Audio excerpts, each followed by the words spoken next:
Welcome back everybody to Neutrality Studies. Bienvenidos de nuevo a Neutrality Studies. Soy Pascal Lotaz y hoy me acompaña otra vez el profesor Stephen Starr, que nos ha estado informando sobre la situación de la guerra en Irán durante los últimos meses.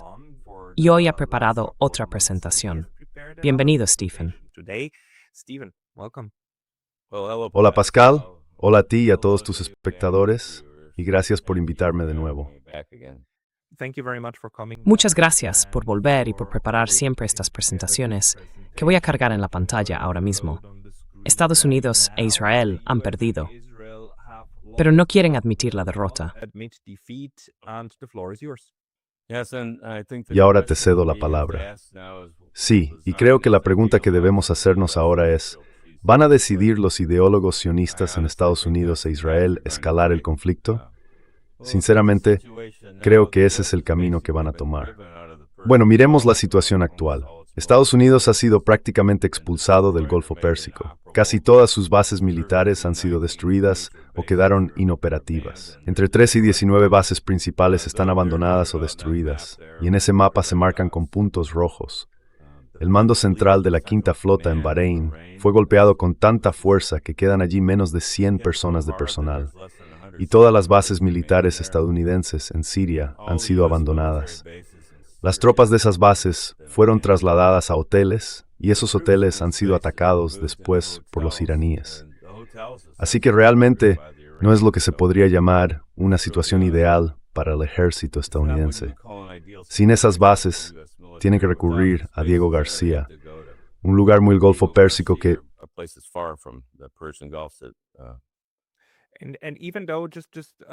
Y aunque las armas llevan ya unas 3 semanas en silencio, mientras hablamos hoy, 28 o 29 de abril, la situación sigue siendo esa, ¿verdad? Esas bases ahora mismo nos están reocupando, ¿no?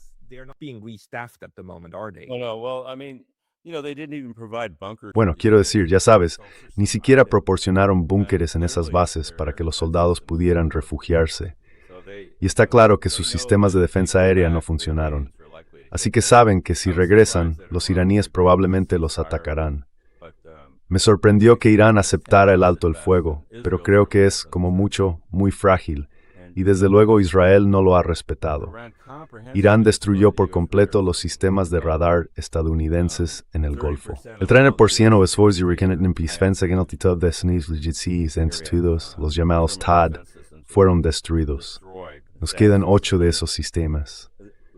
Hemos removido desde Corea al Oriente.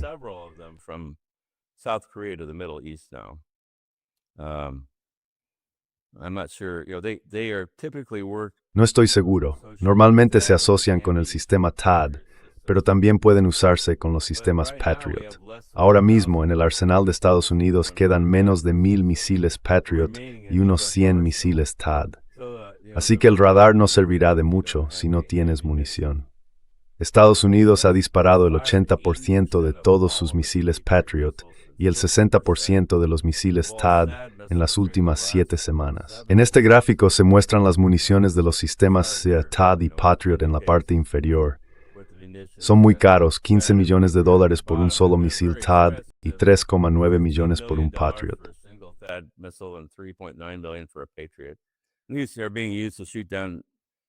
Se están utilizando para derribar drones que cuestan unos $50,000, así que no es precisamente rentable.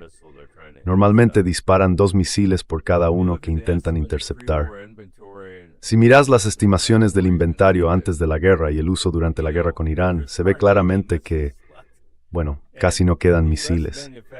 Y Estados Unidos fabrica solo unos 96 interceptores de misiles THAAD y unos 600 interceptores Patriot al año.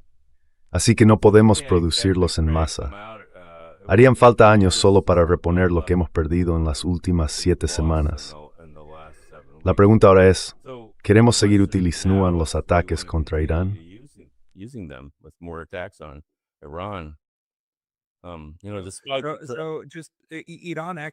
Así que, solo Irán. Bueno, en realidad, Estados Unidos, en apenas 6 semanas de guerra, lanzó más misiles Patriot de los que normalmente usaría en más de 2 años. Y es algo que deja a uno sin palabras. No se trata solo de todas las armas que había en Asia Occidental. Estamos hablando del 80% de todos los misiles Patriot que Estados Unidos. All of the Patriots that the Yeah, United States. exactly. Of the total inventory. Wow. And South Korea wasn't really happy about having the Patriots. Y Corea del Sur no estaba precisamente contenta con que se retiraran los misiles Patriot y se enviaran al Oriente Medio. Los estados del Golfo tampoco están muy satisfechos con Estados Unidos. Ya sabes, la promesa del petrodólar siempre fue que Estados Unidos protegería a los estados del Golfo a cambio del petróleo. Pero no ha salido así, ¿verdad? Y mientras tanto, Israel ha seguido atacando Líbano y Gaza. La imagen de arriba muestra cómo está Gaza ahora mismo. Esto es lo que los contribuyentes estadounidenses han estado financiando durante los últimos años, incluso con envíos aéreos continuos de munición a Israel desde que empezó la guerra. Israel ha estado destruyendo sistemáticamente escuelas en Líbano. El video de abajo muestra una que fue destruida hace poco, un recinto escolar, reducido a pedazos. Sí, quiero decir, esto no es una guerra. Yeah. I mean, this is not war. There's no one hiding and they're shooting at the Israeli soldiers. No hay nadie escondido, y están disparando a los soldados israelíes. E Israel ha destacado por matar a periodistas. Ha matado algo así como 370 periodistas en los últimos 15 años en Israel. Esta imagen muestra a periodistas y a personal médico. Bueno, la imagen de arriba son solo periodistas y todos y cada uno de ellos fueron asesinados por Israel en el Líbano. Israel incluso llega a llamarlos por teléfono para decirles que los van a matar a ellos y a su familia. Algunas personas huyen de la casa justo antes de ser asesinadas, solo para intentar salvar a su familia. Y en la parte inferior se ve a gente intentando ser rescatada por los paramédicos. Un doble impacto. Golpea de nuevo el mismo donde ya atacaste, para matar a los rescatadores. Exacto. Right. So, once the blockade... Bueno, ya sabes, una vez que empezó el bloqueo y la guerra, el bloqueo del estrecho de Hormuz, había todavía mucho crudo en el mar, productos petrolíferos refinados. A eso lo llaman un suministro flotante de petróleo cuando está en esos barcos.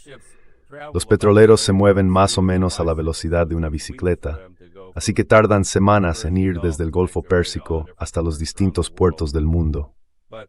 Y se puede ver que el combustible para aviones está cayendo en picado. Si alguien intenta comprar billetes de avión, ya están cancelando muchos vuelos en todo el mundo por culpa de esto. Pero se ve claramente, la línea azul muestra hacia dónde van las cifras actuales en comparación con los promedios anteriores. Y Estados Unidos ha proclamado con orgullo haber bombardeado 13,000 objetivos en Irán.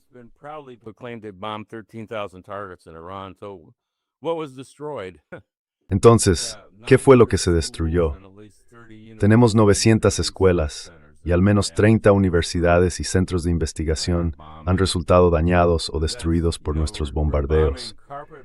Y eso es porque, ya sabes, estamos bombardeando ciudades y objetivos civiles sin distinción. Más de 300 centros de salud y atención médica, incluidos 50 hospitales, han sido dañados o destruidos. Y la imagen de la derecha muestra la escuela primaria Manab, que fue destruida, creo, el primero o el segundo día de la guerra. Estados Unidos lanzó 2 misiles Tomahawk contra ella. Intentaron culpar a la inteligencia artificial de esto.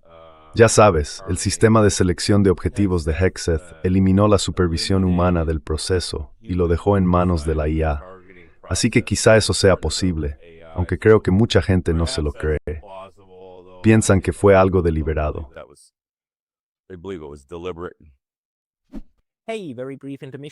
Oye, una pausa muy breve, porque hace poco me banearon de YouTube.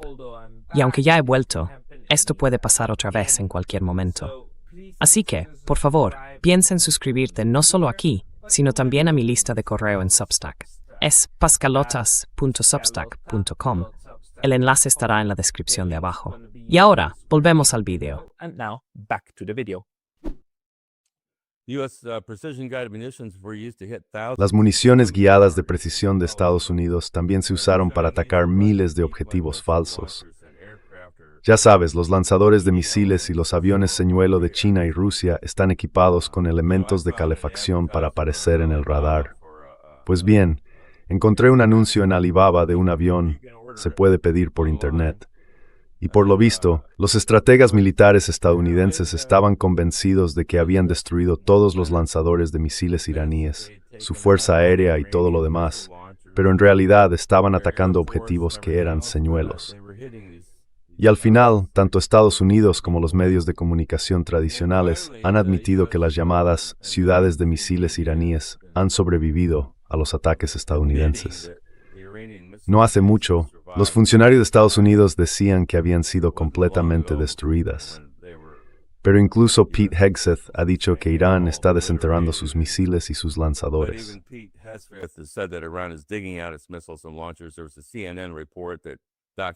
Hubo un informe de la CNN que documentó unas fotografías por satélite para identificar las llamadas ciudades de misiles que habían sido atacadas y luego reactivadas.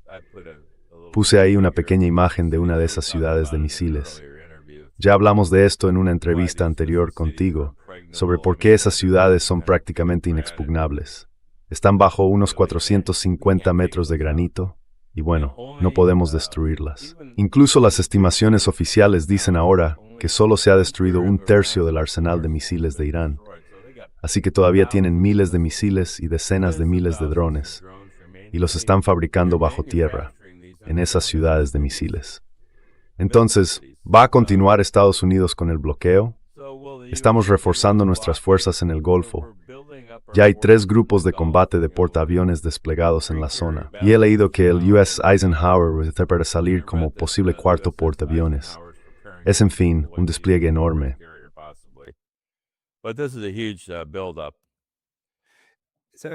Un momento, o sea, todo eso se está acumulando. Y me preguntaba, ¿a dónde van? ¿A dónde va toda esa gente? Bueno, esa es una buena pregunta. No pueden volver a las bases, ¿verdad? Sí, exactamente. Entonces, ¿dónde están destinados ahora esas personas? Bueno, creo que hay mucho en Diego García. Puede que también haya algo en Chipre. Sinceramente, no tengo las cifras totales de todas las ubicaciones, pero los grupos de combate con portaaviones están a unos 600-700 millas de la costa de Irán. Y sí, ese es parte del problema. ¿Cómo proyectas poder con un portaaviones si tienes que mantenerte a 700 millas del país objetivo? Irán tiene el tamaño de Europa Occidental. Así que, si quieres volar hacia Irán desde un portaaviones que está a 700 millas de la costa, vas a tener que repostar varias veces, como mínimo. Porque estos aviones solo tienen un alcance de unos 350 kilómetros, ¿verdad? Eso es. Vale. Bueno, no tengo las cifras exactas sobre eso tampoco, pero sé con certeza que si van a intentar alcanzar un objetivo dentro de Irán, tendrán que repostar antes de llegar, y probablemente también en el camino de vuelta. Así que, ya sabes, el repostaje es un proceso que se convierte en un blanco enorme y muy fácil para los sistemas de defensa aérea. Los sistemas antiaéreos tienen dificultades para derribar misiles, pero desde luego pueden alcanzar aviones. Y Estados Unidos ya ha perdido F-35 y F-22, así que las defensas aéreas de Irán no han sido destruidas. Irán ha declarado que lanzará, cito, el mayor ataque con misiles de la historia. Cierro la cita.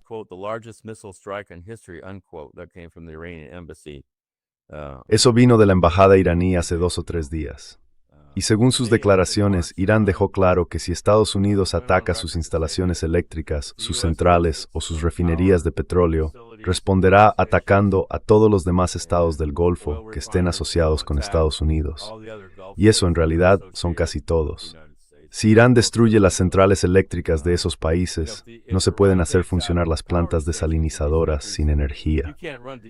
Y ahora mismo, están a punto de alcanzar temperaturas de unos 50 grados centígrados o 120 grados Fahrenheit cada día en esos países del desierto.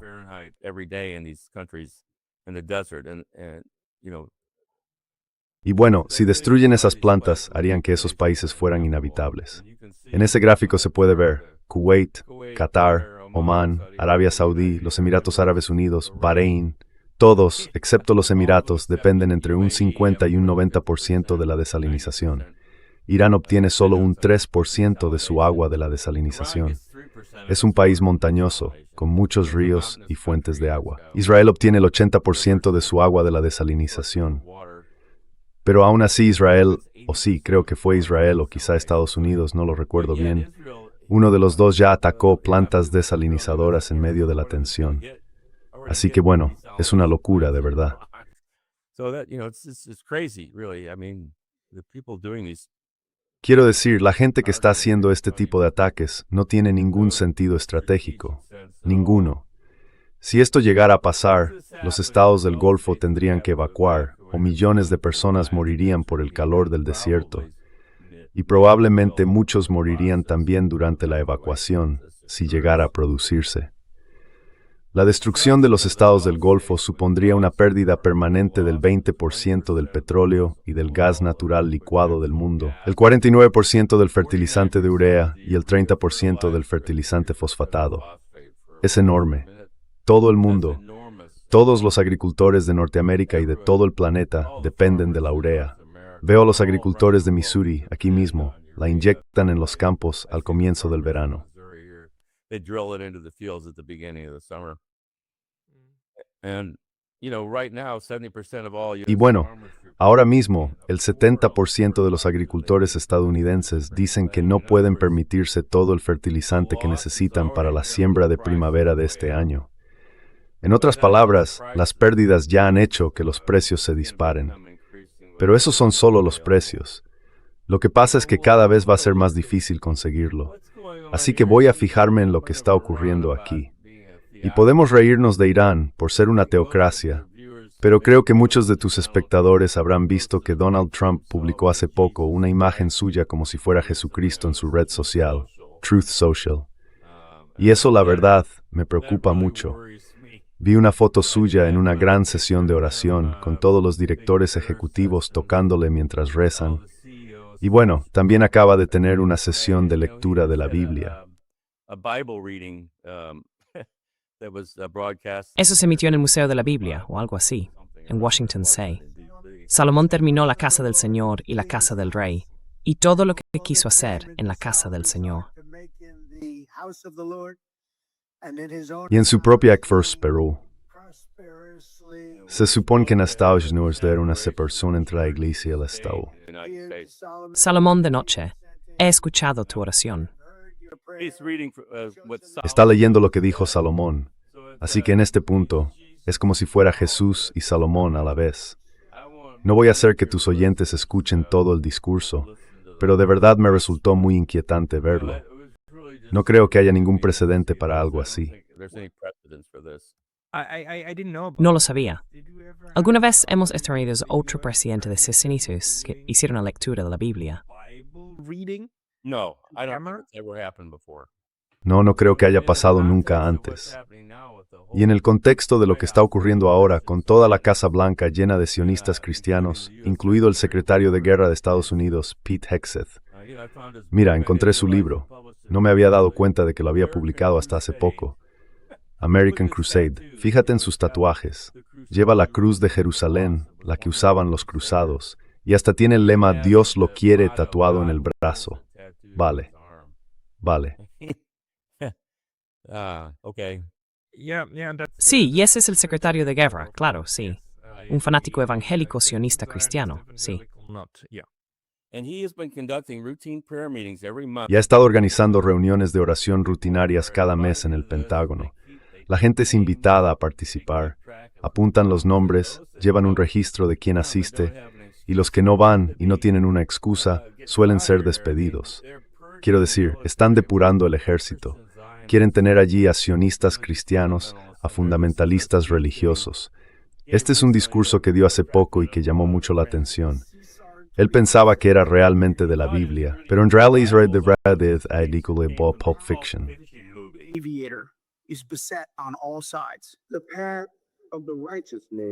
El camino del hombre justo está rodeado por todas partes, por las injusticias de los egoístas y la tiranía de los hombres malvados. Bendito sea aquel que en nombre de la camaradería y del deber guía a los perdidos por el valle de la oscuridad. Bendito sea aquel que en nombre de la caridad y la buena voluntad guía a los débiles por el valle de la oscuridad. porque Él es de verdad el guardián de su hermano y quien encuentra a los hijos perdidos. Esto me resultó inquietante por varios motivos. Con gran venganza. Es bastante cruel, ¿verdad? Entonces, ¿esto no es realmente en la Biblia? No, él pensaba que fue así. Aparentemente, para envenenar y destruir a mi hermano. Y sabrá que mi nombre en clave es Sandy, 1, cuando descargue mi venganza sobre ti. Bueno, ese es nuestro secretario de guerra. Ahora tenemos un nuevo secretario de la Marina y al parecer cree en la brujería. Este es un pequeño fragmento de una entrevista que acaba de hacer. Otra vez, no podemos dejar que acabe así. Hay un lugar en Monterey, California, que se llama Lovers Point.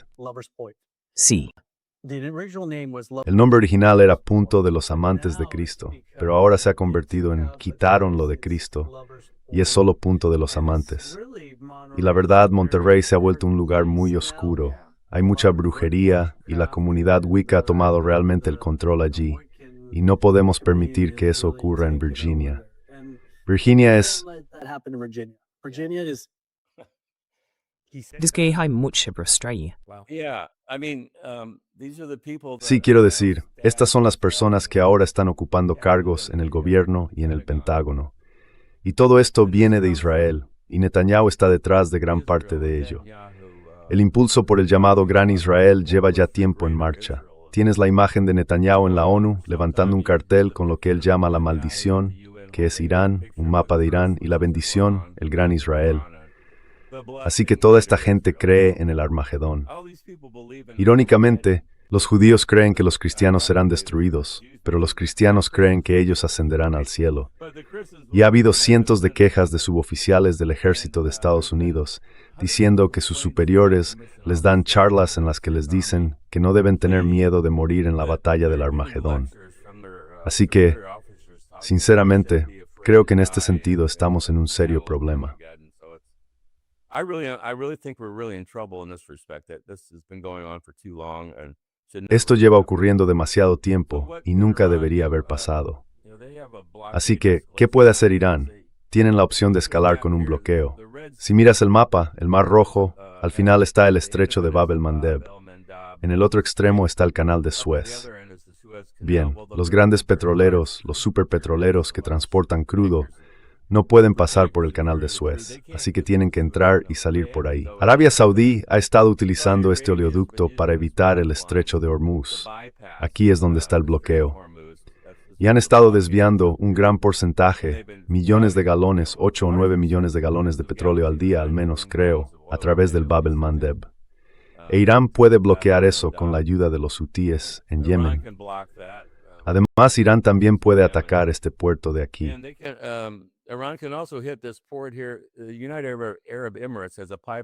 Los Emiratos Árabes Unidos tienen un oleoducto que desemboca al otro lado del estrecho de Hormuz, y también han estado exportando petróleo por ahí.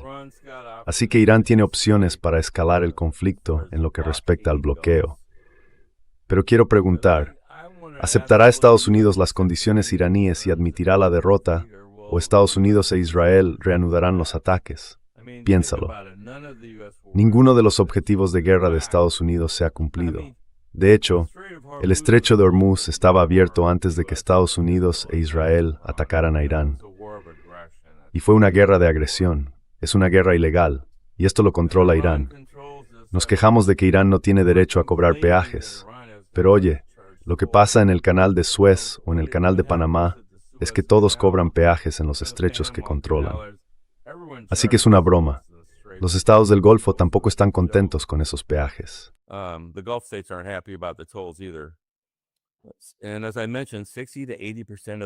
Y como mencioné, entre un 60 y un 80% del inventario estadounidense de misiles de defensa aérea y de municiones guiadas de precisión ya se ha agotado.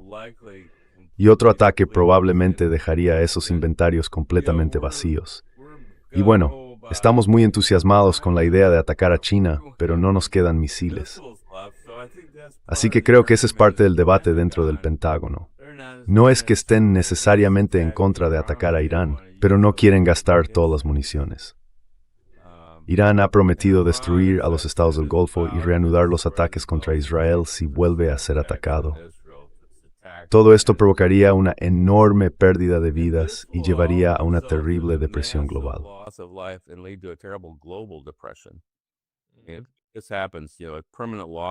Esto ocurre, ya sabes, una pérdida permanente de todo el petróleo, los productos petroquímicos y los fertilizantes.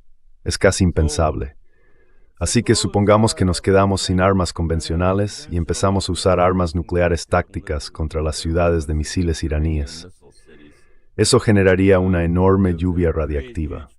Este es un video de una prueba nuclear subterránea. Era un arma de 10 kilotones. En realidad estaba enterrada a unos 270 metros de profundidad, pero se filtró. Y eso te da una idea del tipo de lluvia radiactiva que podría producirse tras un ataque con misiles. Si golpeas decenas de ciudades de misiles con cientos de armas nucleares tácticas, quiero decir, la lluvia radiactiva sería enorme.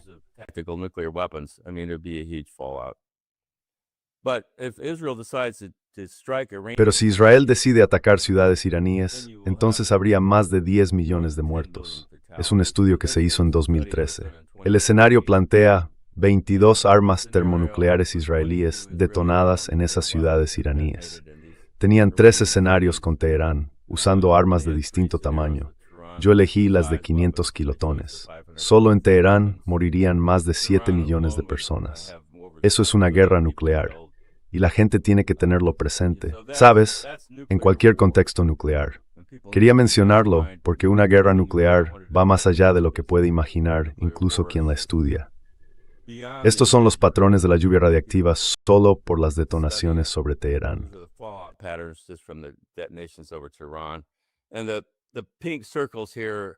Y los círculos rosas que se ven aquí muestran dónde se producirían las tormentas de fuego. Es decir, toda esta zona quedaría envuelta en una tormenta de fuego de la que nadie saldría con vida. Irán tiene suficiente uranio altamente enriquecido como para fabricar 10 armas nucleares. Lo sabemos porque la Agencia Internacional de Energía Atómica verificó que tenían 450 kilos de uranio enriquecido al 60%. Y eso puede llevarse a grado militar en solo unos días. Y probablemente ya lo hayan hecho. Quiero decir, el antiguo ayatolá, al que matamos el primer día con nuestro ataque, había impedido que Irán obtuviera armas nucleares durante 26 años. Pero su hijo sobrevivió.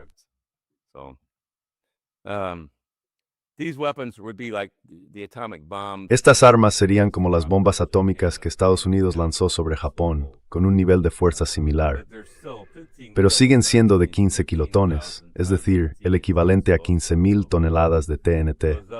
Las otras armas que mostré con Teherán son de 500,000 toneladas. No es ningún secreto cómo fabricar una bomba atómica. No hace falta probarlas.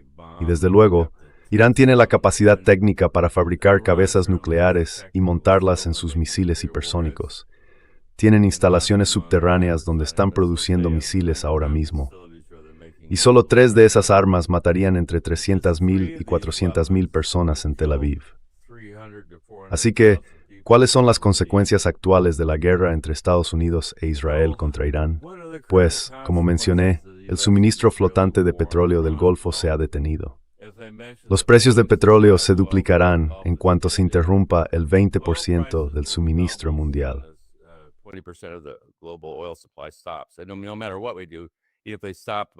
Da igual lo que hagamos. Aunque mañana se detuvieran los combates, seguiría sin haber petróleo disponible durante al menos una semana, porque el transporte lleva tiempo.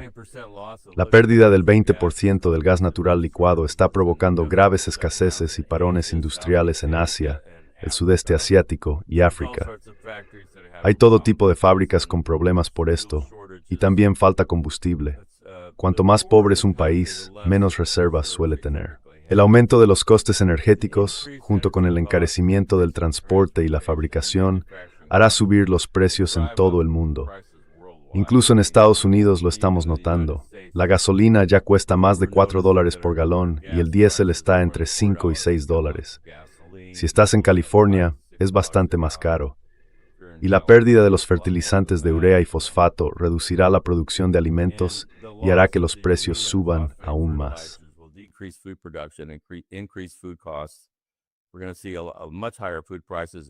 Vamos a ver precios de los alimentos mucho más altos, y eso va a provocar hambrunas en algunos países. Como dije, cuanto más pobre sea el país, más probable será que la hambruna ocurra allí. Además, hemos tenido una caída del 30% en la producción de helio, porque proviene del gas natural licuado, y la industria de los semiconductores depende de eso. Taiwán se va a quedar sin reservas. Si no pueden fabricar semiconductores, eso afectará al mercado bursátil de Estados Unidos. En resumen, creo que se va a producir una depresión global, incluso si la guerra terminara hoy. Ese es, por desgracia, el resultado de esta guerra absurda que hemos llevado a cabo. Sí, no me detendría aquí, pero ahora mismo están ocurriendo muchas cosas malas en Ucrania y en Rusia. Tenía unas cuantas diapositivas más. El mes pasado, en marzo, Estados Unidos dirigía estos ataques desde Ucrania.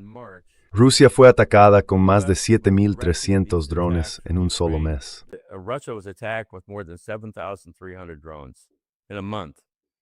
En solo un mes, 7.300 drones atacaron Rusia, saliendo desde Ucrania. Pero por supuesto, esos drones se están fabricando dentro de un consorcio. Sí, pero se ha señalado que algunos de esos drones pasaron por los países bálticos, por Estonia y Letonia. Rusia, por supuesto, puede ver perfectamente de dónde vienen. Es capaz de derribar muchos de ellos, pero aún así han estado alcanzando centrales eléctricas, refinerías, bases aéreas, aeropuertos, incluso objetivos civiles. ¿Te imaginas si Europa o Estados Unidos recibieran 7.000 drones atacando nuestra infraestructura? ¿Qué haríamos? En otras palabras, la opinión pública rusa está indignada con todo esto. Y cada vez hay más voces que piden, ya sabes, una respuesta militar drástica. Después de los últimos ataques, el Ministerio de Defensa ruso, hace apenas una semana, publicó una lista de objetivos con los fabricantes de drones en Europa.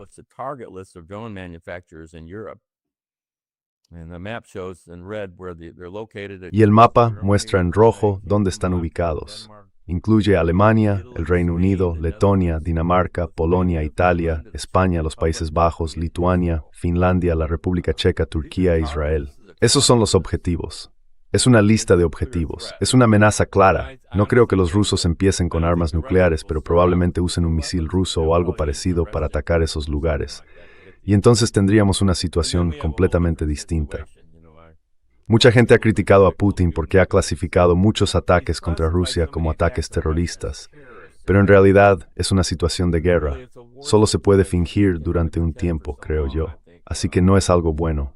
Y Finlandia me preocupa mucho.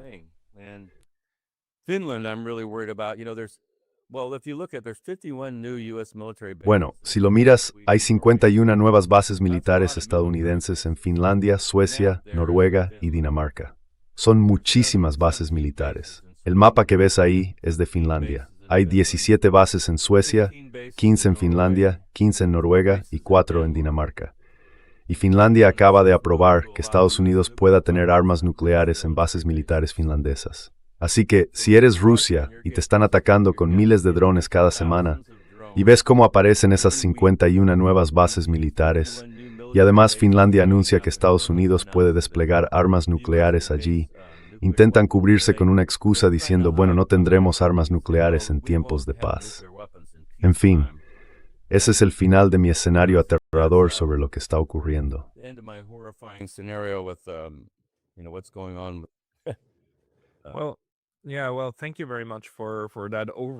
Bueno, sí, muchas gracias por ese resumen. Y ya sabes, estos dos escenarios están conectados. Hace apenas un par de días, creo que fue el lunes o el martes, vimos al ministro de Asuntos Exteriores de Irán, el señor Arakchi, visitando Moscú y reuniéndose con Vladimir Putin y Sergei Lavrov para mantener conversaciones, ¿verdad? Quiero decir, está claro que están intercambiando información a nivel militar, que también lo hacen a nivel político, y el tema de la guerra con drones es evidentemente algo que lo vincula. Drone warfare is is obviously one that connects them. We know that the Russians have actually learned from the Iranians. Sabemos que los rusos han aprendido de los iraníes en lo que se refiere a sus drones Shahed, tanto en cómo fabricarlos como en cómo utilizarlos. Sabemos que los iraníes no solo son fuertes con sus misiles, sino también con sus capacidades en drones, sobre todo cuando se trata de amenazar las rutas marítimas, ¿verdad? Quiero decir, la razón por la que pueden cerrar el estrecho de Hormuz es básicamente por su capacidad con drones. ¿Qué opinas de eso, de este nuevo tipo de guerra? Y también del hecho de que parece que Estados Unidos ha apostado por el caballo equivocado, con esos sistemas de misiles Patriot y THAAD que al final han demostrado quedarse prácticamente obsoletos.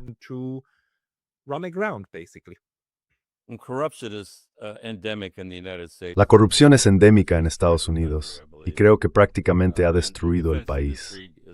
La industria de defensa es probablemente el mejor ejemplo de eso, si hubiera que señalar uno, aunque el Congreso estaría muy cerca, diría yo. Las armas se supone que se fabrican para la defensa, pero hoy en día la mayoría de los diseños tienen más que ver con el margen de beneficio de la empresa que los produce. Por ejemplo, el F-35 es un avión increíblemente caro. Intentaron que sirviera para todo y al final no hace nada realmente bien. Ni siquiera puede volar durante una tormenta eléctrica. Solo alrededor del 30% de ellos están en condiciones de volar en un momento dado. Ese es un buen ejemplo. Y luego están los barcos que intentamos construir. Muchos se han descartado después de empezar a fabricarlos y de repente deciden que no los van a usar.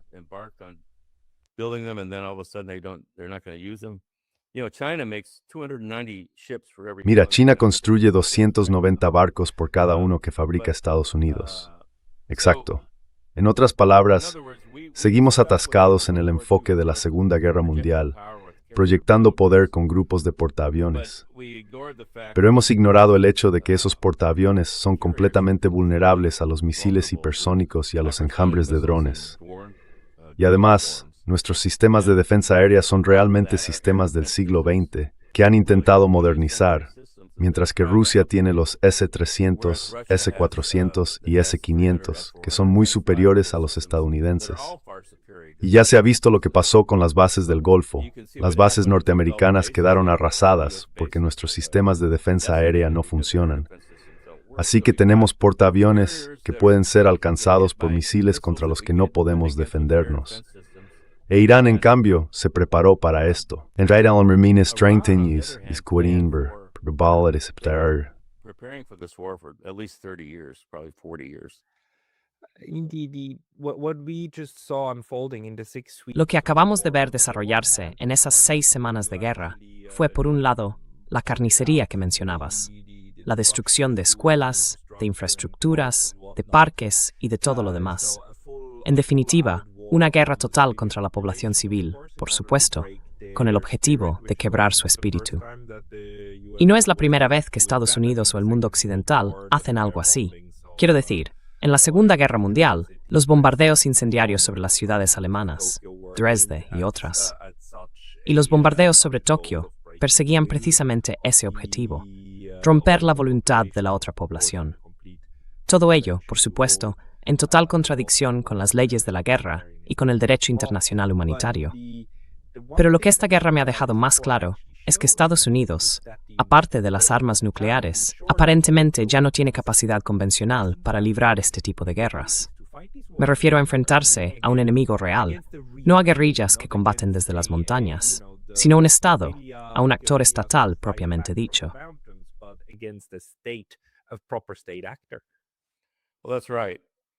Sí, así es. Irán desarrolló tecnología de misiles y drones y construyó esas llamadas ciudades de misiles. No se pueden atacar con nuestras armas convencionales y además excavan las entradas y siguen sacando misiles. Es un enfoque completamente distinto. No crearon una gran fuerza aérea ni una gran marina. Sabían que eso sería vulnerable. En cambio, han optado por otra estrategia. Y hay que decir que Irán es un país muy avanzado técnicamente. Tienen ese Smurds Bestie de cuentan con Tumis Mercedes Sonic y nosotros ni siquiera hemos construido Netis Roy Youth. They have hypersonic missiles that we haven't even been able to develop. We don't even have a working prototype of a hypersonic. En Estados Unidos ni siquiera tenemos un prototipo funcional de un hipersónico. Así que, dicho de otro modo, el país tuvo que atacar objetivos civiles porque no podía destruir los objetivos militares. Golpeó muchos señuelos y maquetas, como mencioné antes. Pero bueno, la idea de que se puede aterrorizar a la población civil para que se rinda, eso no ha funcionado muy bien en Ucrania, ni funcionó en Alemania, ¿verdad? Es una falacia en la que quizá algunos en la Fuerza Aérea crean, pero la historia ha demostrado que no funciona. Hay que tener un país innovador.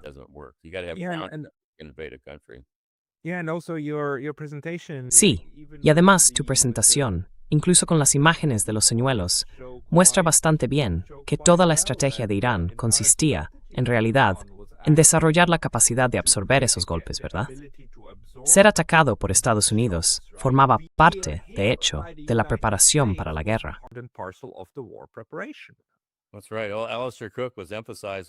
Exacto. Alistair Cook recalcaba que esos señuelos incluso tienen unidades de calefacción para generar calor y así aparecer con firmas térmicas en el radar. Y cuando encontré un anuncio de uno en Alibaba, pensé, ¿cómo es posible que Estados Unidos no entienda que esto es así? Es absurdo. Creo que lo que ha pasado es que incluso en las agencias de inteligencia hay tanta gente más preocupada por conservar su puesto, que no quieren dar información a sus superiores si saben que no les va a gustar. Y eso llega hasta Trump, que piensa que estamos ganando la guerra. Pero es muy peligroso. Es una ilusión y lleva a tomar decisiones terribles. Supongo que Trump estaba convencido de que podía ganar la guerra en unos pocos días, en un fin de semana, que matarían al ayatolá, que se rendirían y que nos lanzarían rosas a los pies cuando fuéramos a liberarlos.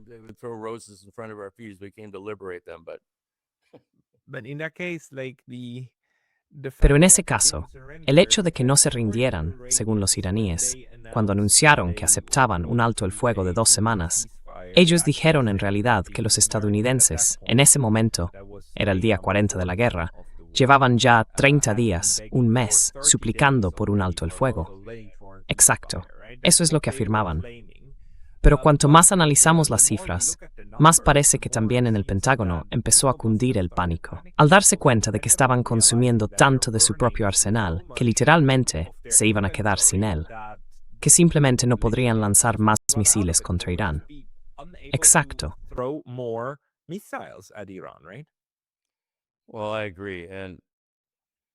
Bueno, estoy de acuerdo.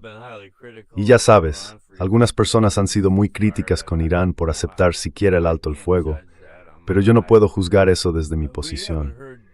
No hemos oído nada sobre Israel porque ahora imponen penas de prisión a cualquiera que publique un video en Internet. Pero Israel ha sido duramente golpeado. Sus sistemas de defensa aérea no funcionan.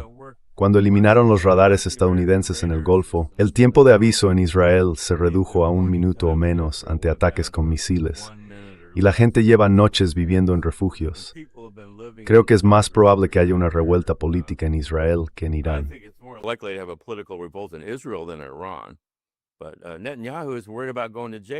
Pero Netanyahu está preocupado por acabar en la cárcel. Tenemos eso, y también tenemos a Trump preocupado por las elecciones de mitad de mandato. Es una combinación muy mala, porque ninguno de esos dos líderes parece dispuesto a dar marcha atrás.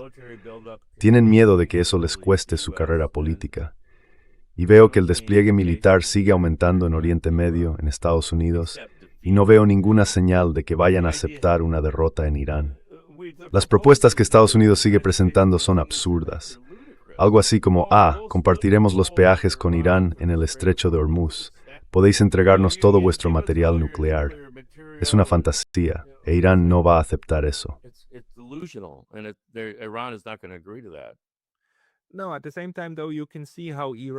No, pero al mismo tiempo se puede ver claramente que Irán tiene interés en que no le vuelvan a atacar. Quiero decir, por razones obvias. Y por otro lado, no se oponen a un proceso diplomático, incluso a hablar sobre el programa nuclear, ¿verdad? No están diciendo que no quieran hablar de ello. Lo que dicen es que no aceptan la idea de enviar todo su uranio fuera del país. Sí.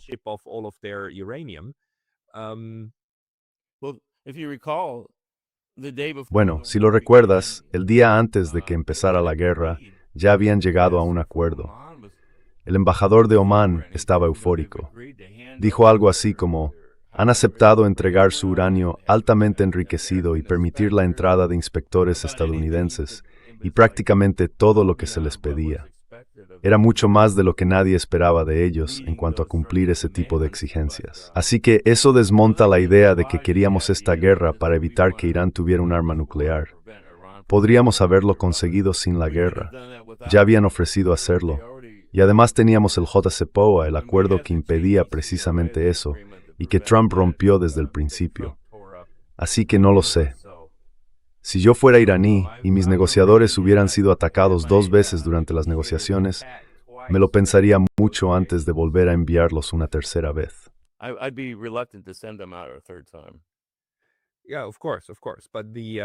Sí, claro, por supuesto. Y eso también es lo que sé por el profesor Marandi, que me dijo que estaba en el avión y comentó: estábamos dispuestos a morir. Sabíamos que podían derribarnos. Era una posibilidad real, pero estábamos dispuestos a asumirla, porque eso forma parte de cómo funciona nuestra organización. No huimos del peligro, ¿verdad? Bueno, es un gran hombre. Me encanta escucharle hablar. Y la verdad me quedo corto si me comparo con personas como él o con el embajador Freeman en cuanto a elocuencia y conocimiento. Pero, sinceramente, no estoy seguro de que yo pudiera ser tan valiente como él en esas circunstancias.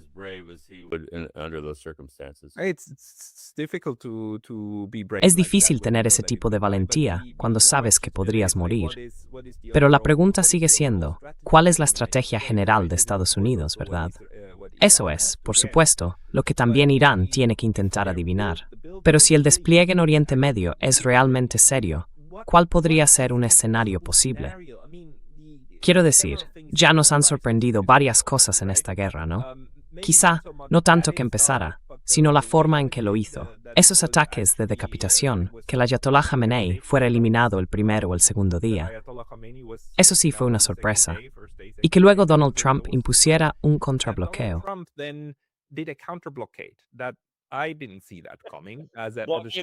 No me lo esperaba. Bloqueo.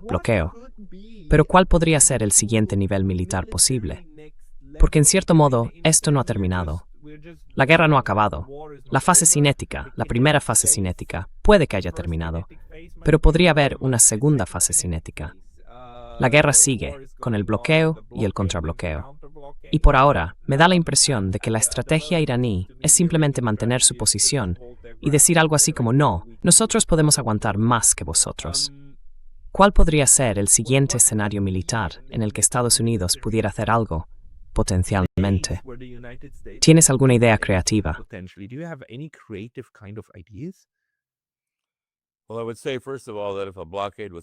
Bueno, yo diría ante todo que si un bloqueo era tan buena idea, deberían haber empezado por ahí. Pero creo que Irán está en una situación muy difícil porque se enfrenta a 2 potencias nucleares. Israel lleva años cometiendo un genocidio. No creo que tengan ninguna duda en usar armas nucleares contra Irán si piensan que pueden hacerlo sin consecuencias o si recurren a la llamada opción Sansón. En cuanto a una alternativa militar viable, realmente no la hay. Trump se ha acorralado a sí mismo. El bloqueo fue, en cierto modo, el último recurso para salvar las apariencias. Al final tendrá que admitir la derrota, cosa que no creo que sea capaz de hacer. En mi opinión, es un narcisista maligno.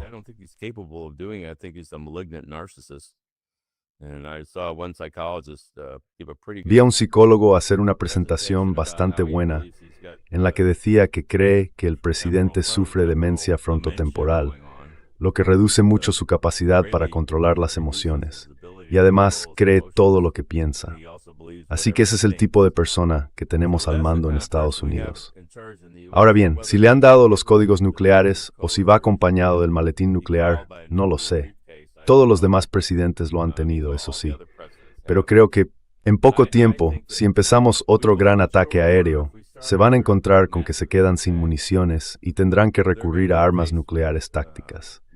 Ya sabes, Brian Berletic habla de un documento llamado Path to Persia, publicado hace algunos años, que tiene un capítulo titulado Deja que Bibi lo haga.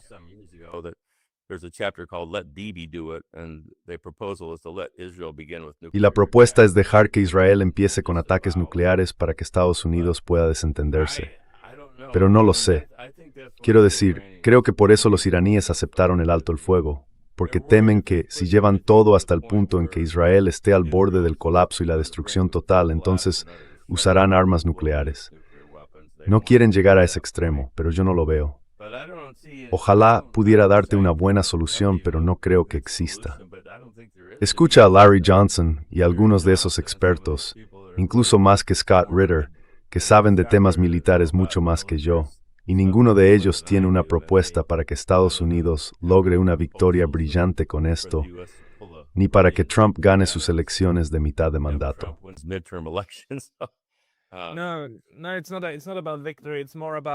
No, no se trata de una victoria. Se trata más bien de, en el mundo delirante de esos fundamentalistas cristianos sionistas, y en el mundo en el que vive Donald Trump, pensar cuál sería un posible objetivo, aunque sea algo completamente absurdo y estúpido. Como ya sabes, volver a intentar ir a por la isla de Keshm, o montar algún tipo de invasión terrestre, solo para poder decir, lo hicimos, los asfixiamos. En su mundo absurdo, el bloqueo forma parte de esa idea de asfixiar. Usan literalmente esa palabra. Estamos asfixiando a Irán. Creo que Scott Bessent llegó a usar esa expresión. Y es como no, chicos. Eso es una tontería. Lo que estáis asfixiando es la economía mundial. Irán va a sufrir, sí, pero los demás van a sufrir mucho más. Es cierto que Estados Unidos no va a recibir un golpe tan grande. De hecho, los precios del petróleo están subiendo, y los de la energía también, así que en realidad no le va mal a Estados Unidos. Panes no es nuestra no brichith molds na guerra. Estrategia para sikapta a dois bintu.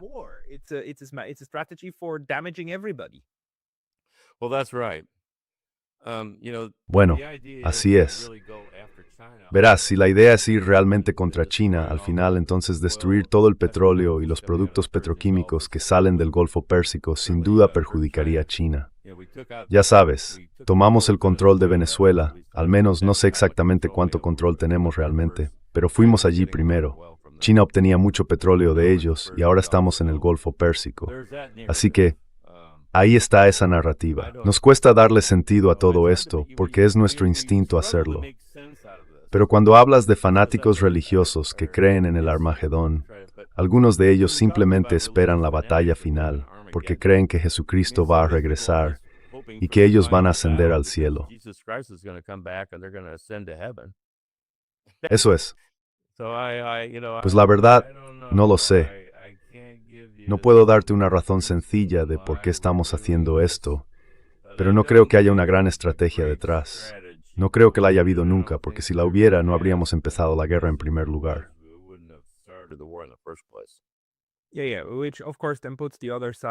Sí, claro. Y eso, por supuesto, pone a la otra parte en aún más dificultades. Porque si no hay una estrategia, ¿cómo vas a elaborar una contraestrategia, no? Si esos actos son completamente aleatorios, entonces, bueno, necesitas una base muy sólida. Aunque debo decir que ellos sí la tienen, con su defensa en mosaico y con su estrategia de ojo por ojo. Su planteamiento es algo así como, lo que golpees de nuestro lado, te demostraremos que podemos golpear algo de igual valor del tuyo. Y si lanzas una bomba nuclear, entonces nosotros no necesitamos bombas nucleares.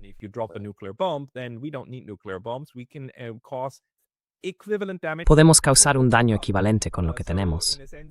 Así que, en cierto modo, Irán intenta, creo yo, asegurarse de que, o dejar claro que tiene lo que llaman capacidad de segundo ataque en el ámbito convencional. Y si eso ha calado, entonces podría explicar por qué Estados Unidos intenta salir de ahí. Incluso Israel, hasta cierto punto, querría reducir la tensión. Pero el factor ruso... ¿Ves que los rusos también empiezan a ponerse nerviosos con todo esto de la guerra con drones? Y tú lo señalaste en tu presentación, ¿verdad? Que en algún momento puede que ya no estén dispuestos a soportarlo más.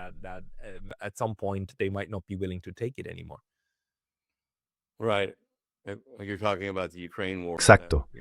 Hablas de la guerra de Ucrania en ese sentido. Yo sí creo que ahora mismo hay una lucha política dentro del Kremlin. Todo esto, claro, es una suposición. Intento reunir toda la información posible, pero no tenemos contexto ni en la Casa Blanca ni en el Kremlin. Aún así, me da la impresión de que el Estado Mayor, el ejército ruso, no está nada contento con que la guerra de Ucrania se haya alargado tanto. Y el increíble aluvión de drones que están entrando ahora en Rusia, no creo que eso sea políticamente sostenible, Thor, para Putin.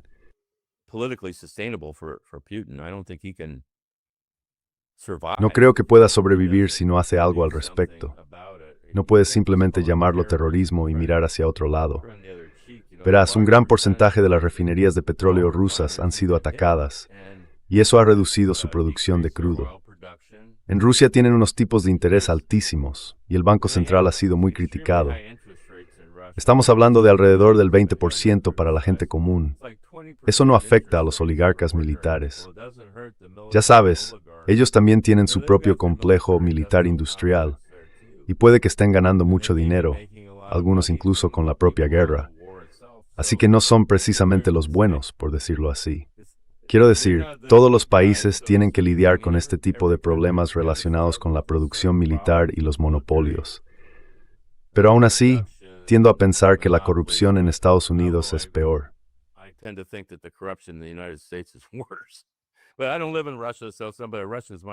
Pero yo no vivo en Rusia, así que puede que algunos rusos no estén de acuerdo conmigo. En fin, no quiero desviarme del tema. Creo que están llegando a un punto en el conflicto de Ucrania en el que, si van a lanzar una ofensiva, este va a ser el año en que avancen hacia Odessa y hacia el río Dnieper. El clima, Ucrania tiene un barro increíble en primavera y en otoño. No se puede circular por las carreteras, así que cuando eso se seque, entonces sí puede tener lugar una ofensiva. Sospecho que esta es la ofensiva que gente como McGregor y otros llevan años pronosticando, pero creo que va a tener que ocurrir. Algo así tendrá que pasar. Putin lleva mucho tiempo esperando algún tipo de acuerdo negociado, pero con 7,000 drones entrando ahora mismo en Rusia cada mes, no veo cómo podría ser posible. Sí, y 7,000 drones fabricados en su mayoría fuera de Ucrania, ¿verdad? Sí, claro. Bueno, el New York Times publicó hace un tiempo un artículo sobre cómo los generales estadounidenses en Wiesbaden estaban dirigiendo la guerra. Quiero decir, todos esos drones dependen de la inteligencia y de la información por satélite de Estados Unidos para apuntar a sus objetivos. Somos nosotros, es Estados Unidos atacando a Rusia. Y eso no es... Vamos, eso es algo que en Rusia todo el mundo sabe. No puedes esconderte detrás de la excusa de que esto es Ucrania y que se trata de terrorismo. Pero cuando un país está siendo atacado de esa manera, de verdad creo que algo importante va a pasar. Y no sé si será que Estados Unidos, quiero decir que Rusia use misiles rusos para atacar las fábricas de drones en toda Europa o qué, pero algo así va a ocurrir muy pronto.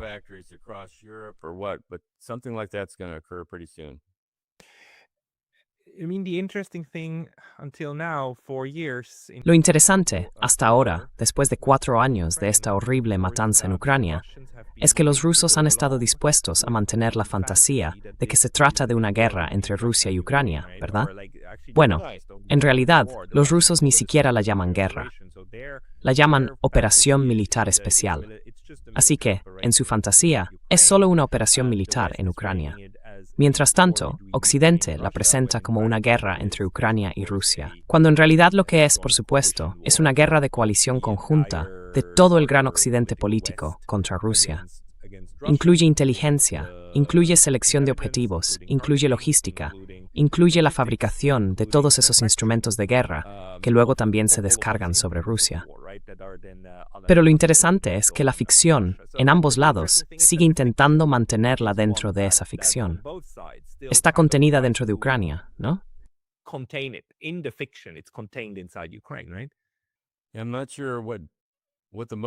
No estoy muy seguro de cuál es la motivación detrás de eso, aunque creo que el miedo a una guerra nuclear juega cierto papel, al menos en Rusia. Pero ya sabes, los rusos, mucha gente dice ahora que Rusia ha perdido su capacidad de disuasión nuclear, porque no puede evitar ataques en su propio territorio. Así que tienes a personas como Sergei Karaganov, que abiertamente, ya ves sus artículos en RT, piden ataques nucleares contra Europa, o al menos algún tipo de demostración de ese estilo. Y eso la verdad me preocupa mucho. Intenté restarle importancia hace un tiempo, pensé, bueno, eso nunca va a pasar.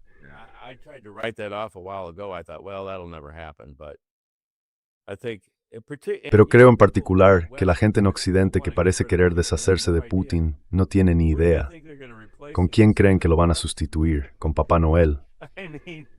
Quiero decir, lo más probable es que acabe entrando alguien como Medvedev, dispuesto a apretar el botón, y desde luego no necesitamos eso. Lo que no entiendo es esa mentalidad belicista y la idea de que Estados Unidos tenga que mantener su hegemonía cuando nuestras capacidades convencionales están muy por detrás de las de Rusia y China, y además nuestra base industrial ha desaparecido.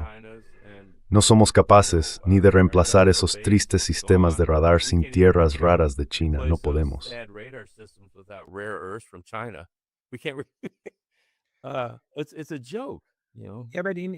Es una broma, ya sabes. Sí, pero en este sentido, lo que estamos viendo de, digamos, la resistencia global de los rusos, los iraníes, los chinos, quiero decir, tampoco tienen un gran plan estratégico. Es más bien dejar que Estados Unidos se desgaste solo. Se están desmilitarizando en beneficio de los demás, ¿no? Han vaciado, como decías, el 80% de sus sistemas de misiles Patriot. Así que sí, eso es una desmilitarización bastante importante, al menos por ahora.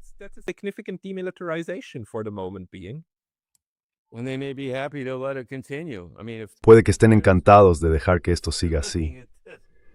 Quiero decir, si China está mirando todo esto con satisfacción, probablemente sea porque va a impedir cualquier tipo de ataque de Estados Unidos contra China, ya sea por Taiwán o por lo que sea, porque no tendremos las municiones convencionales necesarias para hacerlo.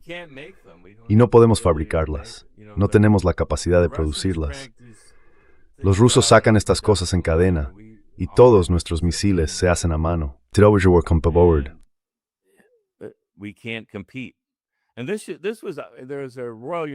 Hubo un artículo del Royal United Service Institute, creo que fue a principios de 2022, cuando empezó la guerra, que decía que Estados Unidos y la OTAN no podían competir con Rusia, que estábamos ante el regreso de la guerra industrial y que no podíamos competir con ellos.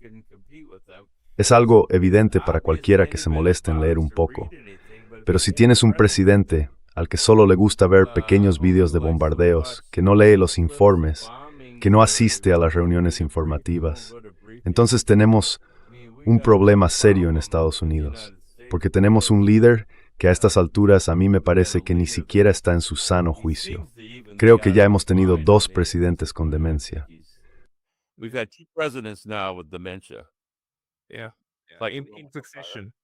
Sí, como en sucesión. Pero tengo una pregunta. Lo que no entiendo es por qué Estados Unidos no está reajustando de forma masiva toda su producción militar hacia los drones. Quiero decir, en lugar de fabricar todos esos sistemas THAAD y Patriot, obviamente deberían estar fabricando drones, cientos de miles, si no millones de drones. ¿Por qué nadie habla de eso? ¿O si lo hacen? Y simplemente no lo estamos escuchando.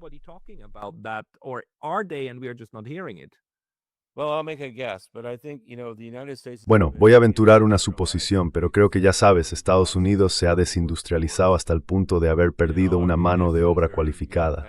Y todas nuestras municiones son, digamos, un poco exóticas, hechas casi a mano. Sí tienen fábricas de artillería y cosas que están ampliando, pero quizá en parte porque no resulta lo bastante rentable. Quieren mantener municiones caras, pero creo que hemos perdido la capacidad de, no se puede, ya sabes.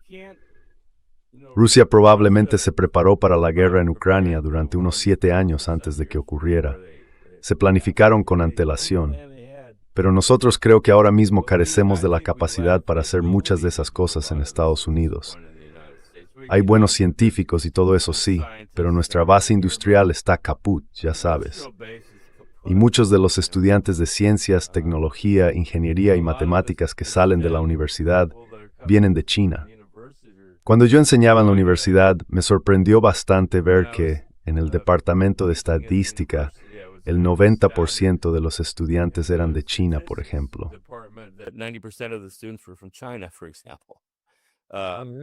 Así que volvemos a casa. Sí, y dejándonos aquí solos. here. Well, good or bad. I mean, Sea bueno o malo, quiero decir, sea lo que sea. Está genial que nos estés dando estas actualizaciones, Stephen. Ha sido de nuevo un resumen muy bueno. Para quienes quieran seguirte o apuntarse a tu lista de correo, ¿dónde deberían registrarse? Where should they sign up? You know, I need to. Sabes, todavía estoy en el siglo XX. Tengo una página web que se llama nuclearfamine.org, todo junto, Nuclear Famine, y ahí se pueden leer muchas de las cosas que he escrito, pero no tengo una lista de correo. Me alegra poder participar en tu programa y, no sé, a estas alturas soy ya un hombre mayor y estoy preocupado. Quiero ver que el mundo sobreviva. Vivimos en un lugar precioso. Podríamos usar todo nuestro conocimiento para hacer de este un mundo maravilloso. No en Surfolk la gente quiere estar siempre haciendo guerras. I don't understand why people want to fight wars all the time. And I'm absolutely certain that 98%. Y estoy absolutamente seguro de que el 98% de la población mundial está de acuerdo contigo. Todos queremos que este mundo siga siendo un lugar hermoso, también para esta y para las próximas generaciones. Por desgracia, hay gente que trabaja en contra de eso, ya sea por estupidez, por buenas razones o por una mentalidad fundamentalista cristiana. Pero volveremos a hablar de ello. Pondré un enlace a tu página, nuclearfamine.org. La gente puede encontrarte allí y te volveremos a tener en el programa. Stephen Starr, gracias, muchas gracias. Cuídate, tú también. Adiós. Adiós. Now. You too. Bye bye. Bye.